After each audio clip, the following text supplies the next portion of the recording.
السلام عليكم حبايب قلبي، شلونكم؟ يا رب تكونون كلكم بخير. رجعت لكم بفيديو جديد من بعد انقطاع دام أكثر من كذا شهر، لكن إن شاء الله بهذا الفيديو راح نتحدث عن سبب انقطاعي، وأوعدكم الأيام الجاية ما راح أقصر وياكم، وراح أنزل لكم روتيني وفيديوهات جديدة إن شاء الله، وشغلات راح تعجبكم وراح تنال راح تكون عند حسن ظنكم وتنال إعجابكم.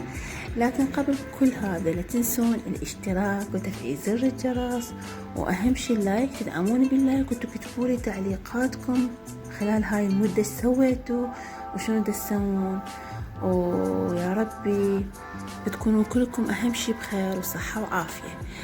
طبعا هذه الفيديوهات صورتها من كنت بتركيا. تقول ليش ستي وين انتي؟ أنا هسه أنا بالعراق الحمد لله والشكر. طولت هاي المدة بسبب انتقالتي من تركيا إلى العراق، وكانت مدة يعني حصلت خلال هاي الأشهر انتقالة كلش حلوة. واحد مو مثل بلده وبيئته وناسه وأهله، وأهم شي إنه واحد يعني الغربة لو شقد ما يتقن اللغة، شقد ما يتعايش ويا الناس، وشقد ما يعني حتى لو الناس كلها زينة وياه يبقى يحس نفسه غريب. واحد مو مثل بلده وناسه. فراح نسولف هسه احنا بهذا الفيديو شنو بدنا نسوي وش سوينا. مثل ما قلت لكم الحمد لله رجعنا بخير وسلامة للعراق، وبس ما صورت لكم كم فيديو كم شغلات لان التهينا واحد بدأ من الصفر. قضيناها أكثريتها عند الأهل، أغلبيتها يعني عند الأقارب، ويعني يعني قولتهم من بيت البيت، يعني هم مشتاقين لهم مشتاقين، وسوالف وقعدات وشغلات كلش حلوة. فواحد مو مال يلزم التليفون عقب هاي المدة الانقطاع دام 7 سنوات يقعد يصور ويقعد صح أنا حبيت أجسد اللحظات وجسدت، ما أخفى عليكم ما جسدت، يعني حتى تبقى للذكرى. إن شاء الله راح أنزلهم شغلات بسيطة، يعني خاف أحد يعني عباله يعني مثلا روتين أو فشي، لا بعدني ما مسويها. هاي هي الفيديوهات لكن راح أسوي لكم إياها، وراح نتونس سوية وراح ندردش سوية إن شاء الله. راح أوعدكم بالأيام القادمة راح تكون أحلى وأحلى بعد من تركيا إن شاء الله.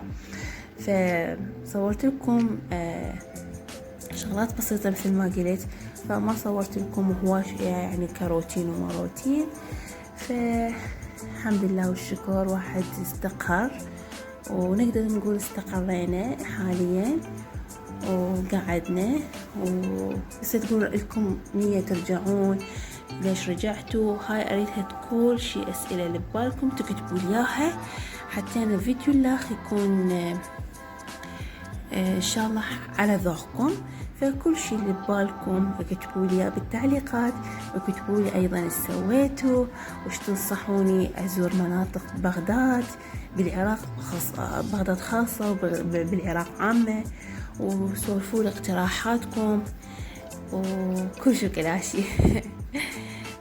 فوالله كلش اشتاقت لكم، اشتاقت للقناة مالتي، واشتاقت الايامي والروتين مالتي.